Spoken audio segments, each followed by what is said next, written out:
आप देख रहे हैं समाचार एजेंसी ऑफ इंडिया में साई न्यूज। आप देख रहे हैं समाचार एजेंसी ऑफ इंडिया की साई न्यूज के धर्म प्रभाग में विभिन्न जानकारियों के बारे में। भगवान श्री गणेश प्रथम पूज्य हैं। भगवान श्री गणेश के बाल्यकाल की अनेक लीलाएं हैं जो लोगों को बहुत ज्यादा लुभाती हैं।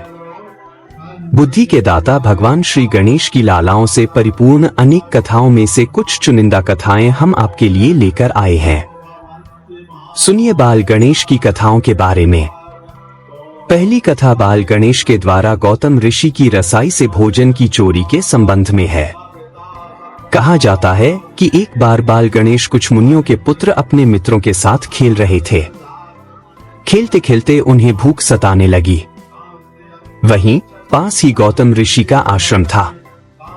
ऋषि गौतम ध्यान में मगन थे और उनकी पत्नी अहिल्या रसोई में भोजन बना रही थी।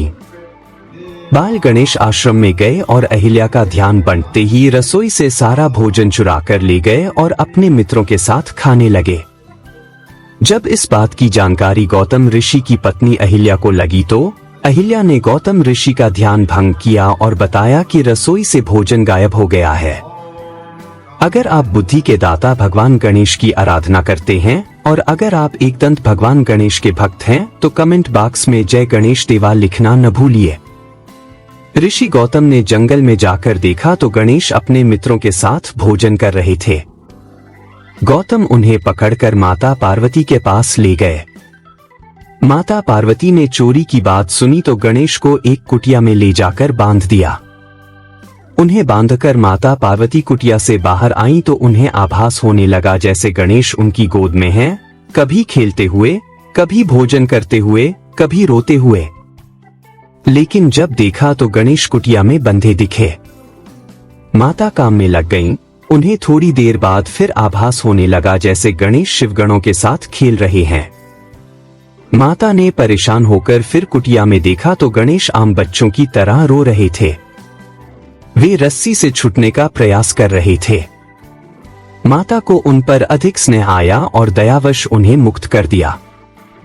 इसी तरह एक अन्य कथा भगवान श्री गणेश की बुद्धिमानी के संबंध है कि अपनी बुद्धिमानी से एक बार में ही सारे देवताओं को गणेश जी ने निमंत्रण भेज दिया। आप सभी जानते हैं कि भगवान श्री गणेश जी को बुद्धि और विवेक का देवता भी माना जाता है। यह कहानी भी उनके इन्हीं गुणों से जुड़ी है। पुराणों के अनुसार एक बार भगवान शिव के मन में एक यज्ञ के अनुष्ठान का विचार आया। इस विचार को मूर्त रूप देने के लिए उन्होंने यज्ञ की तैयारियां करनी शुरू कर दी। शिव जी के अनुष्ठान को सफल बनाने के लिए शिव जी के गण अलग अलग जिम्मेदारियां लेकर काम करने लगे। लेकिन यज्ञ तभी पूर्ण रूप से सफल होता जब सारे देवता इस यज्ञ में भाग लेते। इसलिए सबसे बड़ा काम यह था कि आखिर किसको देवताओं को निमंत्रण देने की जिम्मेदारी सौंपी जाए ताकि वह इस जवाबदेही का निर्वहन ईमानदारी से कर सके। क्योंकि शिव जी इस यज्ञ को जल्द से जल्द आरंभ करना चाहते थे, इसलिए निमंत्रण देने के लिए समय बहुत कम था। यज्ञ का निमंत्रण देने के लिए निमंत्रण देने वालों को अलग अलग लोकों का भ्रमण करना पड़ता है। इसके साथ ही एक चुनौती यह भी थी कि निमंत्रण देने वाला कहीं देवताओं के साथ ऐसा व्यवहार न कर दे कि वो रुष्ट हो जाएं और यज्ञ में आने के लिए इनकार कर दें। बहुत सोचने के बाद यह निष्कर्ष निकला कि भगवान श्री गणेश जी को यह दायित्व सौंपा जाए क्योंकि बुद्धि और विवेक के मामले में वो सबसे श्रेष्ठ है। अंततः भगवान श्री गणेश जी को जब यह जिम्मेदारी सौंपी गई तो उनके सामने भी यह चुनौती आई कि इतने कम समय में सबको निमंत्रण कैसे दिया जाएगा। उनकी सवारी मूसक की गति भी इतनी तीव्र नहीं थी कि वो इस काम को जल्दी खत्म कर पाए। इस समस्या को दूर करने के लिए गणेश जी ने अपनी बुद्धि का इस्तेमाल किया। उन्होंने विचार किया कि समस्त देवताओं का वास शिव में है। अगर शिव को ही प्रसन्न किया जाए तो सब देवता स्वयं ही प्रसन्न हो जाएंगे।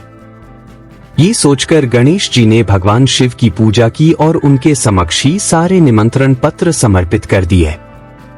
ऐसा करके सारे देवताओं को निमंत्रण पहुंच गया और सब देवता नियत समय पर यज्ञ में उपस्थित हुए। अगर आप बुद्धि के दाता भगवान गणेश की आराधना करते हैं और अगर आप एकदंत भगवान गणेश के भक्त हैं तो कमेंट बॉक्स में जय गणेश देवा लिखना न भूलिए।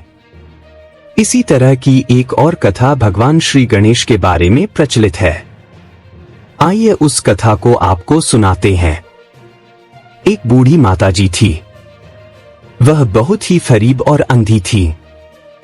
उसके एक बेटा और बहू थे। वह बूढ़ी माताजी सदैव गणेश जी की पूजा किया करती थी। एक दिन गणेश जी प्रकट होकर उस बूढ़ी माताजी से बोले, माताजी आप जो चाहे सो मांग लीजिए। बूढ़ी माताजी बोली, मुझसे तो मांगना नहीं आता, कैसे और क्या मांगूं? तब गणेश जी बोले, अपने बहू बेटे से पूछकर मांग लीजिए। उसके बाद बूढ़ी माताजी ने अपने बेटे से कहा, गणेश जी कहते हैं तू कुछ मांग ले, बता मैं क्या मांगू? पुत्र ने कहा, मां तू धन मांग ले। बहू से पूछा तो बहू ने कहा, नाती मांग ले। तब बूढ़ी माताजी ने सोचा कि ये तो अपने अपने मतलब की बात कह रहे हैं। अतः उस बूढ़ी माताजी ने पड़ोसिनों से पूछा तो उन्होंने कहा, बूढ़ी माताजी तू तो थोड़े दिन जिएगी, क्यों तू धन मांगे और क्यों नाती मांगे? तू तो अपनी आंखों की रोशनी मांग ले, जिससे तेरी जिंदगी आराम से कट जाए। इस पर बूढ़ी माताजी बोली, यदि आप प्रसन्न हैं तो मुझे 9 करोड़ की माया दें, निरोगी काया दें, अमर सुहाग दें, आंखों की रोशनी दें, नाती दें, पोता दें और सब परिवार को सुख दें और अंत में मोक्ष दें। यह सुनकर तब गणेश जी बोले, बूढ़ी माताजी आपने तो हमें ठग लिया। फिर भी जो आपने मांगा है वचन के अनुसार सब आपको मिलेगा। और यह कहकर गणेश जी अंतर्धान हो गए। उधर बूढ़ी माताजी मां ने जो कुछ मांगा वह सब कुछ मिल गया। हे गणेश जी महाराज, जैसे तुमने उस बूढ़ी माताजी मां को सब कुछ दिया वैसे ही सबको देना, यह विनती है देवाधिदेव महादेव भगवान शिव और माता पार्वती के पुत्र विघ्नहर्ता भगवान श्री गणेश से। अगर आप बुद्धि के दाता भगवान गणेश की आराधना करते हैं और अगर आप एकदंत भगवान गणेश के भक्त हैं तो कमेंट बॉक्स में जय गणेश देवा लिखना न भूलिए। यहाँ बताए गए उपाय, लाभ, सलाह और कथन आदि सिर्फ मान्यता और जानकारियों पर आधारित हैं। यहाँ यह बताना जरूरी है कि किसी भी मान्यता या जानकारी की समाचार एजेंसी ऑफ इंडिया के द्वारा पुष्टि नहीं की जाती है। यहाँ दी गई जानकारी में निहित जानकारी विभिन्न माध्यमों, ज्योतिषियों, पंचांग, प्रवचनों, मान्यताओं, धर्म ग्रंथों, दंतकथाओं, किंवदंतियों आदि से संग्रहित की गई है। आपसे अनुरोध है कि इस वीडियो या आलेख को अंतिम सत्य अथवा दावा न माने एवं अपने विवेक का उपयोग करें। समाचार एजेंसी ऑफ इंडिया पूरी तरह से अंधविश्वास के खिलाफ है। किसी भी जानकारी या मान्यता को अमल में लाने से पहले संबंधित विशेषज्ञ से सलाह लें।